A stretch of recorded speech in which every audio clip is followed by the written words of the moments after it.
Good morning. Happy Saturday, everyone. Had a request from Topper Vision Mike down here in Florida about, guess we've all forgotten how to do hinges on cars, me being one of them. Go figure. But I'm going to attempt to show you quickly the process.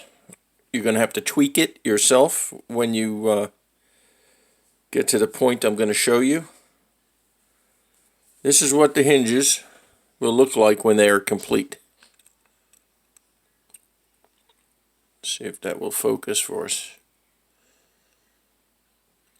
I guess that's as close as we're going to get to focused. Okay. There'll be a right and a left, so they will be opposite of each other. Okay. So a right one and a left one. And the way you get your bend, you get yourself a needle nose. This is a retarded needle nose if you look at it, but it works. And you're going to hold it like that. And you're not going to do a complete 90 degree. It's going to be just short of 90 degrees. Okay.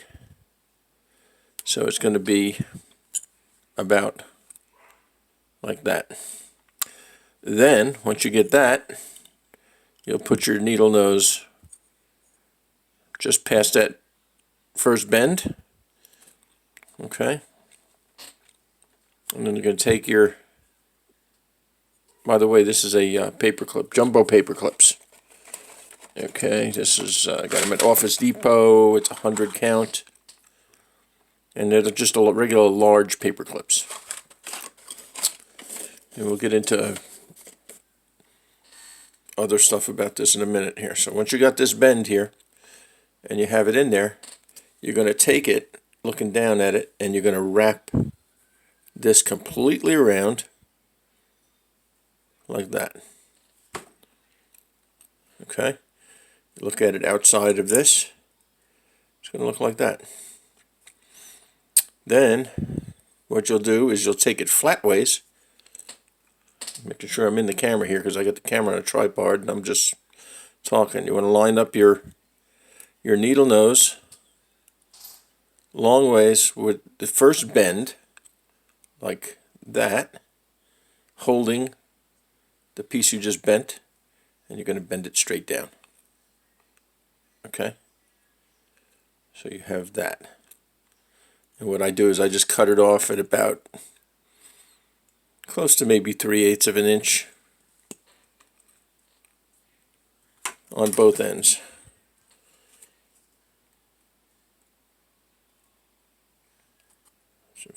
There we go.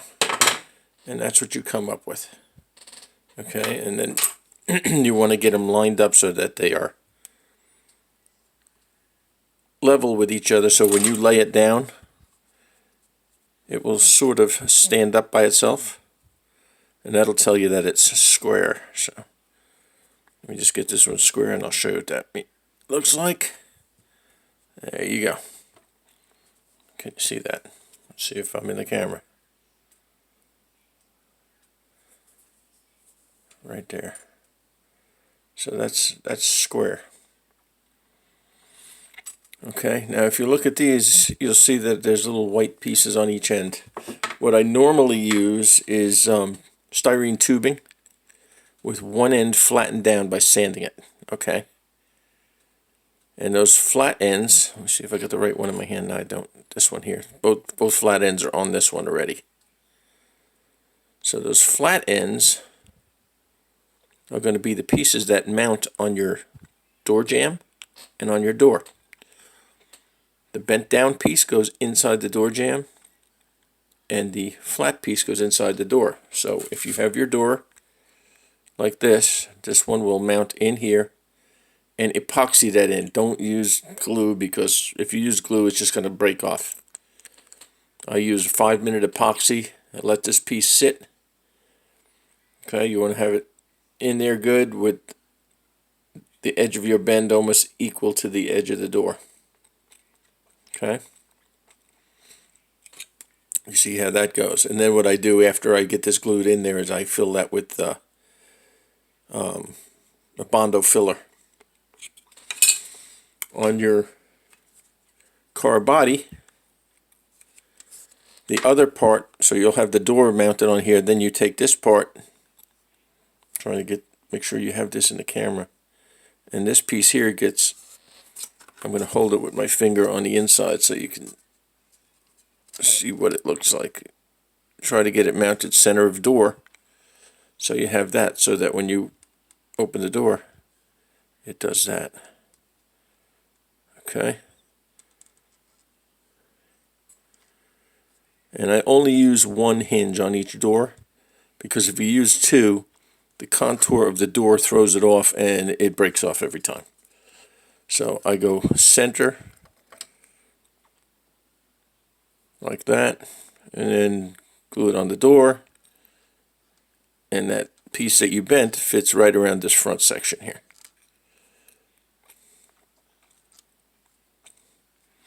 Now these, I usually use round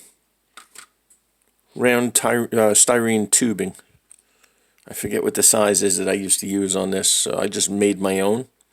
What I did was I took my hand drill, and this stuff that I used, all it is the thinner tree stuff that holds the parts. I just cut these off and I drilled through it. Wear a glove because you'll get a blister on your finger like I did. But when you're holding that, you just take your drill and drill straight through, and you want it to be pretty tight, so it's going to be hard to push that paper clip in there. If it's too loose, the door will fall off.